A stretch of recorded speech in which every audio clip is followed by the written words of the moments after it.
Y yo me paré sobre la arena del mar, y vi una bestia emerger del mar que tenía 7 cabezas y 10 cuernos, y sobre sus cuernos 10 diademas, y sobre las cabezas de ella nombre de blasfemia, y adoraron al dragón que había dado la potestad a la bestia, y adoraron a la bestia diciendo, ¿quién es semejante a la bestia, y quién podrá lidiar con ella? Apocalipsis según San Juan 13, 1-4. Monster es uno de los animes considerados de culto, una magnífica obra de arte que cualquier espectador, incluso uno que no observe a fondo toda la trama, amará. Tiene mucha tela de donde cortar y hoy te vengo a analizar y dar mi opinión sobre este anime.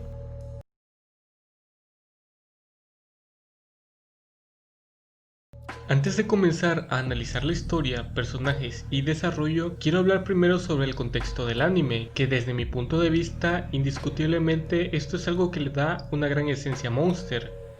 Monster arranca su historia con el Dr. Kenzo operando a un niño llamado Johan en 1986, en la Alemania Occidental, por lo que la historia arranca en una época que tiene mucha tela para cortar en el contexto social y otros, a 41 años de finalizar la Segunda Guerra Mundial, pero aún viviendo con las consecuencias de la misma, por lo que se verán estos puntos desde una perspectiva moral y filosófica, atacando temas como desigualdad, apatía, experimentación y redención, incluso la experimentación en gemelos, que es un tema muy abarcado en la Segunda Guerra Mundial, cosa que sucede en Monster por si hubiese duda de la importancia de la misma, lo cual en realidad lo hace ver muy similar a la vida real, más allá de que entre en la categoría de seinen, una categoría en la que los animes son reconocidos por ser apegados a la realidad.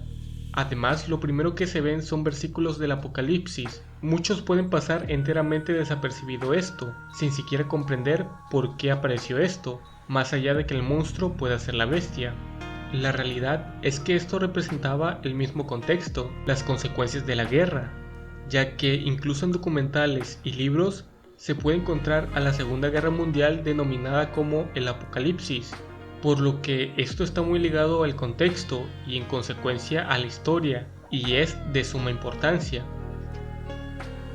La serie sigue los pasos del neurocirujano Kenzo Tema, que desobedece las órdenes del director del hospital, quien le había ordenado operar a un político influyente, operando en su lugar a un niño llamado Johan, de una herida de bala en la cabeza, que había llegado antes que el político. La historia progresa rápidamente mostrando a aquel niño ya como un adulto, como un peligroso psicópata y la búsqueda del doctor.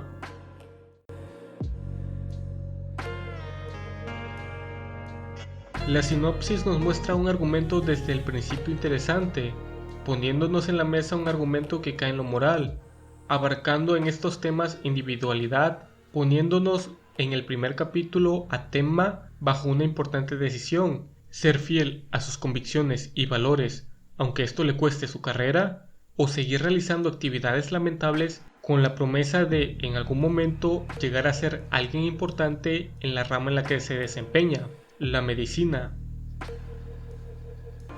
Simplemente no todos somos iguales. El primer capítulo es importante porque Tenma representaba a un humano buscando la redención, haciéndose fuerte y aprendiendo de sus errores con el paso del tiempo, no siendo así siempre, ya que Tenma se autoconvencía de que si su superior le decía algo tenía que obedecer, repitiéndose muchas veces la frase que éste le decía, como la de simplemente no todos somos iguales.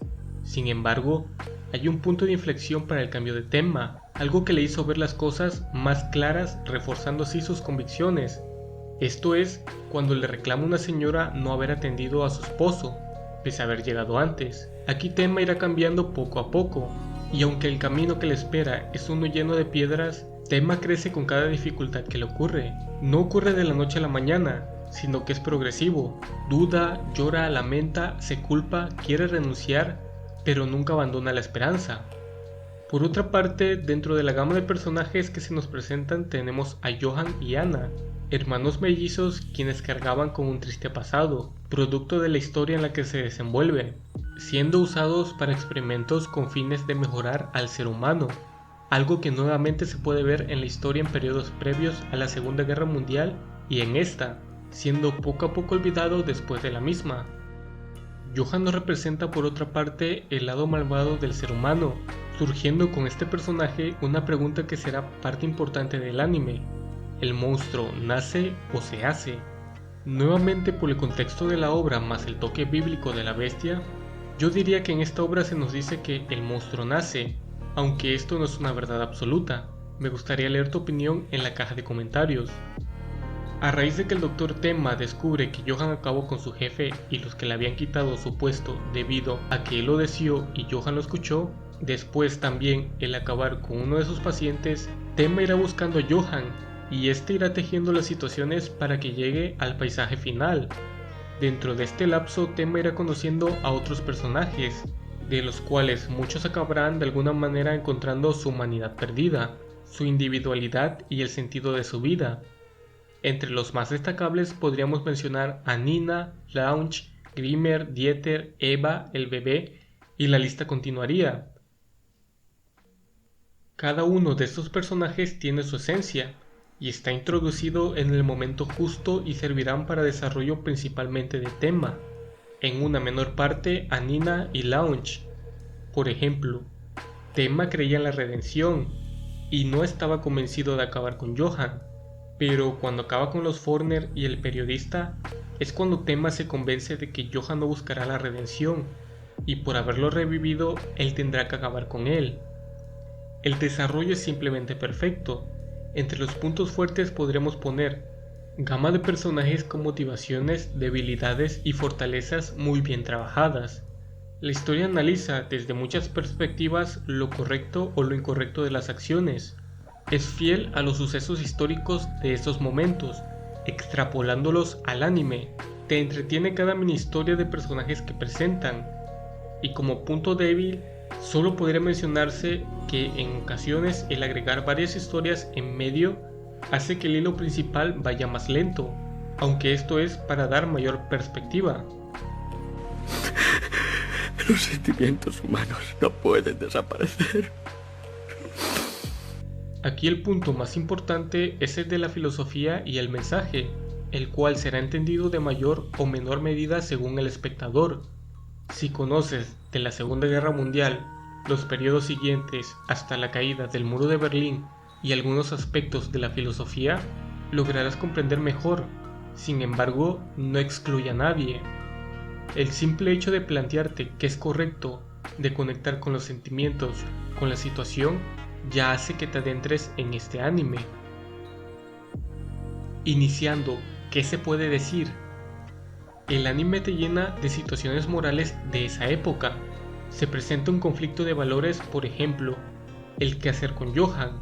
Esto tiene varias soluciones que entran en conflicto con otras, y así habrán de 5 a 6 situaciones como esta por capítulo, por lo que siempre habrá una conexión emocional en cada capítulo. Por otra parte, en los personajes, en su forma de actuar, podemos encontrar muchas corrientes filosóficas, como lo es lo absurdo, existencialismo y nihilismo. Por ejemplo, cuando Nina estaba recibiendo adiestramiento por parte de un ex delincuente con la finalidad de poder entender a Johan, este personaje podría identificarse con lo absurdo, pues entendía que la vida no tenía sentido y el mundo es indiferente hacia nosotros. Sin embargo, se dio cuenta que nosotros debíamos darle el sentido, encontrándolo en cosas tan banales como un café perfectamente endulzado como en tu infancia.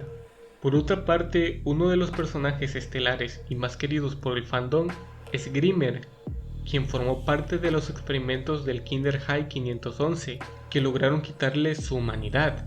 Este personaje no lloró el deceso de su hijo, en consecuencia tuvo una separación con su esposa. La finalidad de Grimmer era sacar a la luz todos los experimentos que se dieron en ese orfanato y buscar su humanidad en el proceso, lográndolo en su final con un magistral desarrollo y fin. Entre los más importantes tenemos también a Johan, que nos da un ambiente más oscuro con ciertos toques de nihilismo que transmitía. Hay ciertos puntos a aclarar que parecen confundirse. Johan en ningún momento disfrutaba lo que hacía, no disfrutaba arruinar la vida de los demás, nunca hubo una expresión en su cara más que tranquilidad, hacía las cosas porque él consideraba que así tenía que ser. le era indiferente, lograba entender los sentimientos de los demás, por eso no tenía por qué hacerlo cambiar.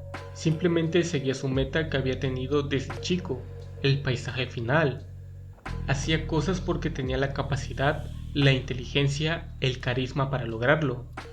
Era el fin de él, pero no estaba desesperado por lograrlo. Tenía la capacidad para llevarlo a cabo, y eso lo hacía con suma tranquilidad, sabiendo que todo tiene un inicio y un fin. Por esta razón, a Johann podríamos encontrar la similitud a esta corriente filosófica, tomando a grosso modo a una persona nihilista como: una persona nihilista es aquella que cree que la vida no tiene sentido y rechaza todos los principios religiosos y morales. En cuanto a este punto, Monster es de los animes más completos. Conclusión: Monster es uno de los animes icónicos que nunca se va a perder el gusto de ver. En 3 capítulos, Monster ya te atrapa con su historia.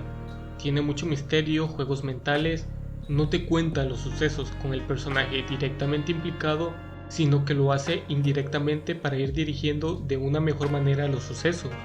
Como defecto podría decirse que sí, en pequeñas historias sí se vuelve molesto, que no se vaya directamente a lo que se espera, al hilo principal. Sin embargo, después de darte cuenta que es para que todo sea más completo, se aprecia cada historia intermedia. Y bueno gente, eso ha sido todo por el video de hoy. Déjame tu opinión en la caja de comentarios. Yo soy Ken y si te gustó el video no olvides dejar tu like y suscribirte.